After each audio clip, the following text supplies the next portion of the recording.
Hey guys, how's it going? My name is Blackblade and welcome back to another brand new vlog series featuring the Impale build. Now for this, I did choose the wait, hold on. I did choose the what do you call this? The duelist, and then we've chosen the champion for our ascendancy. We did take the conqueror over here, 100 chance taunt on hit, 10% reduced damage taken if you've taunted an enemy recently. Enemies taunted by you deal 20% less damage with hits and ailments against other targets. So that's going to be good in terms of a little bit of damage mitigation. Unstoppable hero plus 20% increase attack speed while fortified, plus 500 armor and evasion rating while fortified, and cannot be stunned while we are fortified. That's going to be our fortification will be up 100% of the time. Finally, Master of Metal impales you in flick, last one additional hit. If you've impaled an enemy recently, you and nearby allies have a plus 1000 to armor. You and nearby allies deal 6 to 12 added physical damage for each impaled enemy. So that's going to be an additional damage source for us. So let's get into the skill tree. It's a bit messy if you to take a look at it, but we are going to be starting over here with physical attack damage and life. Going over here, armor and evasion. We are going to be taking bravery, master of arena, art of the gladiator, and then dervish. And then we are going down over here. The only reason that I went with something to do with mana is that I'm having a little bit of trouble in terms of mana management. It's really hard to have mana leech in your gear and at the same time some other stats that you really want. So that's kind of difficult. But if you can manage your mana properly, these are one, two, three. 4, 5, 6, 7 more skill nodes that you could put. I highly suggest that you complete the circle over here in terms of life. Another life node over there. What else? I guess that's about it. So yeah, we got that, and then Leech Mastery, 100% increase total recovery per second from life, mana, or energy shield, which is going to be good in terms of mana management. We are going to be going over here to our left side. We went up here to get the Constitution, additional life, 10% increase maximum life, really no brainer. Over here, Life Mastery, I decided to add plus 50 to our life. I was aiming for 5,000, so just a couple of more levels to complete this. We are at level 87, so probably at 90 something, I would be able to complete that. And then we took the Prismatic Skin over here. This is actually really awesome. Plus 2 to all maximum resistances. Our resistances is at 79% for fire resistance, 78% for cold, and for lightning. So that's going to be a lot of damage mitigation. We did take the corrupted blood cannot be inflicted onto you. Over here, some more elemental resistance over there, maximum fire resistance. We went up to get Warrior's Blood, Heart of the Warrior, and then Born to Fight. We went down over here. We gotten the Soul of Steel. We did get the Merciless Skewering, Impale dealt to enemies impaled by you, overwhelms 50% physical damage reduction, 50% chance to impale enemies on hit with attacks, and then 5% increased in impale effect. We got the Impale Mastery over here. Impale damage dealt to enemies impaled by you overwhelms by 20% physical damage reduction. We went down here, and then we've gotten the Blade of the Cunning. We will be using two swords on this build. More on that later. Blade of Cunning, and then we took 20 Sword Mastery, 20% chance to impale enemies on hit, 8% chance to gain Frenzy Charge when you hit a unique enemy, and a 50% reduced enemy chance to block sword attacks. We've gotten the Call to Arms over here. Again, Bloodless, 10% increase maximum life, and then enemies cannot leech to us. More life over here, more life over there if you guys want to. And then we've went over here towards the left side, Razor's Edge, and then Blade Master. Again, we took some Sword Mastery nodes over there. We went over to the right side now, getting the Golem's Blood, 10% increase maximum life, and then percentage of life regeneration per second. Over here, Forceful Skewering, Impale damage dealt to enemies impaled by you. Overwhelm, again, 25% physical damage reduction, 10% chance to impale enemies with attacks, 10% increase impale effect. And then this is the first time that I've really wanted to. I don't usually do cluster jewels because it's kind of hard to get what you really want. I think I've gotten something really good over here. What do you call this? 10% increased attack damage, plus 2 to all attributes, and then we get the Drive the Destruction, is feed the Fury, and then Martial Prowess. We did get Feed and Fury over here, and then another medium cluster jewel here. 10% increased damage.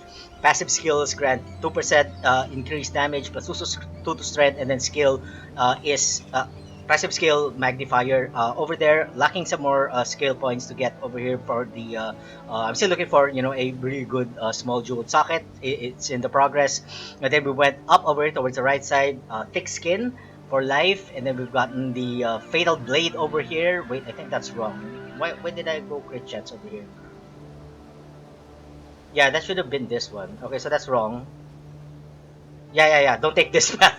I made a mistake. You should have taken this path over here. Again, more sword mastery, and then finally more life. So that's it in terms of the skill tree. So let's now go into the items. We are going to be using the Paradoxica over here, simply because you can actually use a rare weapon here. There's a lot of rare swords which have quality above 35%, sometimes 40% that exceed around the 300% DPS threshold. Some of them could go up to 400 and even 450. If you can find a rare sword like that, which is probably really expensive, go ahead and replace that with this one. Otherwise, this is a good budget what do you call this, budget sword. Next unique, we are going to be using the Daresso's Defiance, because I'm lazy when it comes to endurance charges. I just want to gain some endurance charges. But then again, end game, what you want is lots of armor, probably lots of life too, and then of course resistances. For our next unique, we are going to be using the Saviour over here for the reflection when equipped. That's going to duplicate yourself, I think. So there's going to be two of you doing the Cyclone strike. So that's you'll see that later when we get into the gameplay. Finally, for the last unique, we are going to be using the Great Old One's Tentacles. Physical damage, maximum life, 20% chance to impale enemies on hit with attacks, and then 50% chance for impales on enemies you kill to reflect damage on surrounding enemies. So that's kind of a little bit of a splash damage over there. For the rest, just get life and then resistances. For the ring, again, just maximize your life and resistances. Nothing really special. Life and resistances over there. If you can get physical damage or additional physical damage to your attacks, that would be great. Belt, again, nothing special. Just Stygian Vice with a eye jewel over here. I'm just trying to increase our life and our resistances as much as possible. And then for the shoes, of course, number one, increased movement speed, 30% over there, and then strength, life, and then resistances. Now, what's going to be attached to our Cyclone? That's going to be attached to Brutality, Pulverize, Fortify, Close Combat Support, and then finally Infused Channeling. Other gems, we have Blood Rage attached to Increased Duration, CWDT, and then Immortal Call. Next, we have Enfeeble over here for our Curse, and then Molten Shell, CWDT, and then Increased Duration. We have Ancestral Warchief over here with Enhanced Support and Divergent Ancestral Cry. Next, we have Pride, Blood and Sand, and then Dread Banner. I'm not sure what to put here, so you guys could, this is basically your utility section. You can put whatever you want, whatever you guys need. Finally, we get Leap Slam for our, travel, and then Lifetap support, and then faster attacks. Now, in terms of defense, offense, we're doing 11,859.6 DPS. Defense, we got 50 or 5k armor, estimated physical damage reduction of 47%. We have some evasion over there, 33%. There's a few, and then this is really good. File cold and lightning resistance, 79 and then 78%, respectively. It's really hard to min max your chaos. So if you can do some chaos resistance, that'll be good too. We've got some ignite, chill, freeze, and shock avoidance of 20%. Movement speed modifier 33%. So now let's get into some gameplay. Now my favorite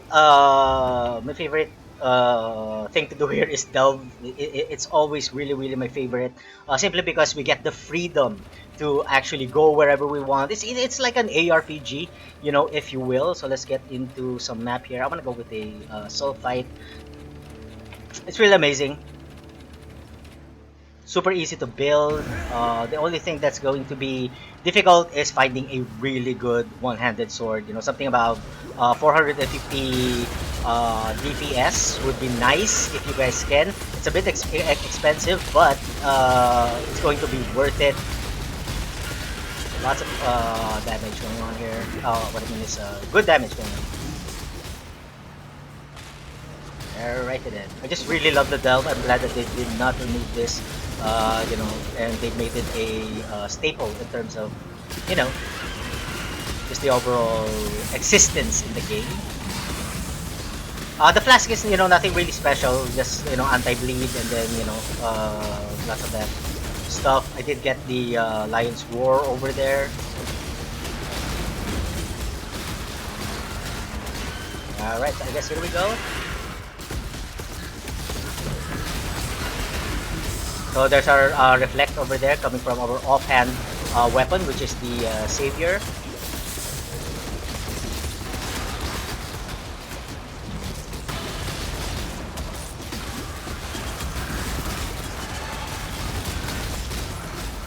Okay, we're not going to be using the... Hey, wait a minute, this is wrong. It should be that one. Up, okay, hold on, up. The Ancestral Warchief would be nice. It's a really good additional to your DPS. So I've learned that just you know, quite recently. Alright, so we have that. What is that? Alright, so that's about it for this episode, guys. Again, let me know what you guys think about the build in the comment section down below. And thank you all so much for watching. If you guys enjoyed the content, don't forget to like, comment, and subscribe. And as always, see you guys on the next part of the video. Have a good one.